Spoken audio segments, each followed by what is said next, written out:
game of LeBron's career, regular season or playoffs. The current high of Game 1 is the 2018 NBA Finals when the Cavs were 13-point underdogs. So, if the Lakers somehow pull this off, they win this series, I'm not just talking about one game, I'm talking about the whole series, where would beating Oklahoma City rank for LeBron on his long list of accomplishments? Cameron, why don't you go first? He's tied up with Jordan. What? If he not necessarily wins the series, if he wins this championship, he's tied up with Jordan. I'm sorry, Stephen. Michael Jordan is my GOAT too. I'm sorry. You got to realize this, right, Perk? Let's say not just the series. Let's say the next championship LeBron wins. How many rings he got, Stephen? That would be 5. No, it wouldn't. If he has a ring, you said if he wins the chip? Yeah. He's got 4 championships. It would be his 5th. But his son got 1, so it's 6. 6 rings in the James family. Same amount as Mike. That's what you've been beefing about this whole time. This whole time you've been talking about 6 rings. It'll be 6 rings in the James household if the Lakers win the championship this year. So it'll be tied up with Mike. So I don't want to even hear that argument anymore. But as far as winning this series, Shay, realistically, it's a tall task to ask. I don't know if no, they're not going to beat the Oklahoma City Thunder. They haven't beat them all season. Luka's out. They're saying he might could come back. Austin Reeves, look, they're the best backcourt in the NBA when you have them healthy. Luka and Austin Reeves, most points, 56 points a game. And they can't do anything with J-Dub or Shea. And J-Dub hasn't really been there most of the season, but at the end of the day, I don't think that the Lakers are going to win this series. But if they do win this series, and in some type of way they do get to the championship and win, Stephen A., I don't care, 6 rings in the James household. That's been your biggest argument. Y'all have that hasn't been my biggest argument. My biggest argument has been a multitude of other things. 10-time scoring champion, 6-time champion, 6-time NBA Finals MVP, never allowing the finals to get to a Game 7, 9 times All-NBA defensive first team. I mean, there's been a plethora of things. Don't get me started. It ain't just one thing. But listen, what we don't want to do, listen, we asked the question for the purposes of First Take is the debate show. I get it. Let me just put this to bed. Ain't no way in hell Los Angeles Lakers beating Oklahoma City Thunder. There's only one way it would happen if Shai Gilgeous-Alexander went down and got injured. As long as he on the court playing, it's a wrap.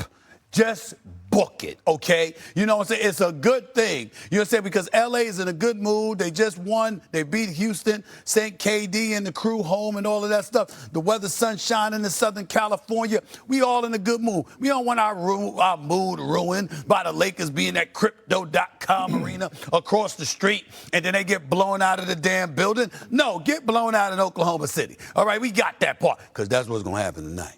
That's what's going to happen tonight.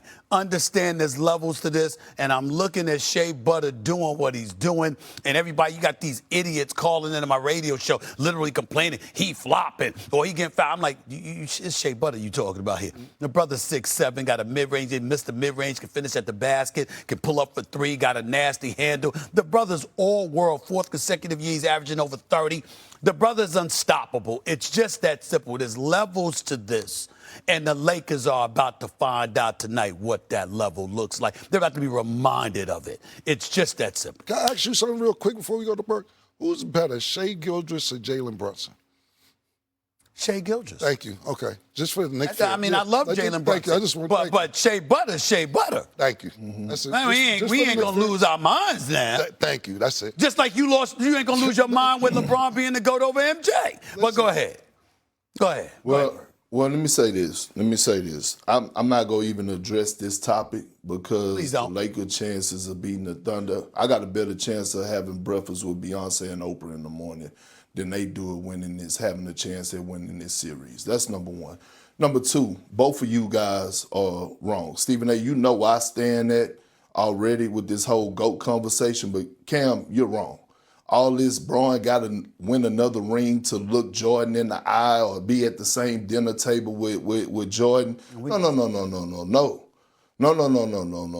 We already looking at Braun as the greatest of all time. And I repeat, we could go down the list of things. Both of them, their resumes are longer than the CVS receipt. But when it comes down to pressure, the word pressure is no other athlete in the history of sports, not just the game of basketball, that's been under amount of pressure like LeBron James since the age of 16. Not one other athlete was on the cover of Sports Illustrated labeled the chosen one. Not one other athlete came into the league with the expectations of living up to Michael Jordan and has exceeded expectations. He was set up to fail.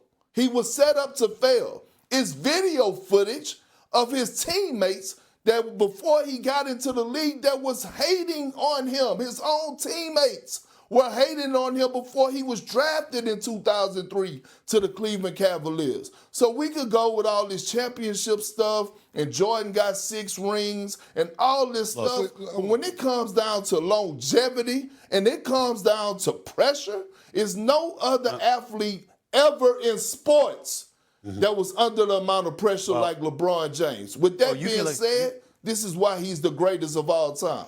You can look at it that way if you want to, which you choose to do with your fellow 2003 McDonald All-American teammate. That's what I was just about to say. Let's not leave that out. I was just about to say that. Every time I see you, Big Perk, I played with LeBron. Me and LeBron played together. I'm in my second career already. Look at him. He's still doing this. This is favoritism. It's a bunch of favoritism. All right. What? Michael Jordan doesn't do Game 7s. That's right. We accuse you of favoritism. Yeah, it's favoritism because you're in the same era. In the same era as LeBron James. Y'all played together for years. You know what I'm saying? And now he's still playing, and you say, "Oh, I'm in my second act. Look what he's still doing." No, Michael Jordan don't do Game 7s, and Bron is my man. Yeah, listen, it remind me when Jay Farrell was on Saturday Night Live imitating me. He said, Dwayne Wade, blah, blah, blah. I would know. We've showered together. That's what he said. That's how the hell you sound when you're talking about LeBron. But that's neither here nor there, Big Perk. Here's the reality of the situation.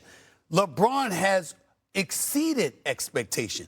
I ain't taking nothing away from him. There are over 5,400 plus players in the history of basketball spanning 75 plus years in the NBA, and I got him number 2 all time. He's that great. But if you want to see, this is where the problem comes in, because if I sit up there and I say something, we hate, even though I got the man number 2 all time, right?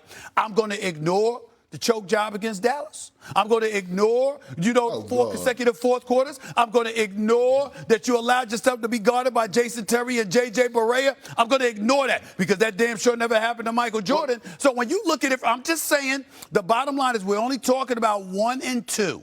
We're not talking about disrespect. We're not talking about an absence of greatness. We're not talking about an absence of reverence or being deified as a basketball god, which when LeBron James is right there on the Mount Rushmore. He's phenomenal. And by the way, he is the GOAT of longevity. There is no one that has been this great, this long as LeBron James. But that don't mean at his best he was Michael Jordan at Michael Jordan's best. And that's all I'm saying. That's all I'm saying. Well, you're not saying much because you're not keeping it real all the way. LeBron James, you could talk about what he did against Dallas, but he also has the greatest championship of all time. What he did to the Golden State Warriors.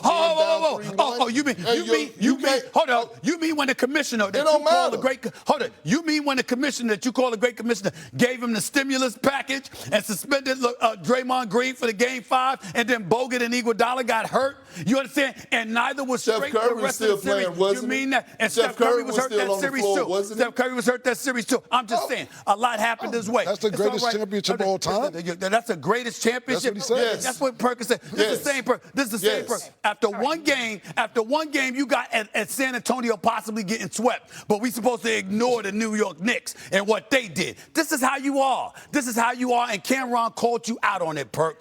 Plain and simple.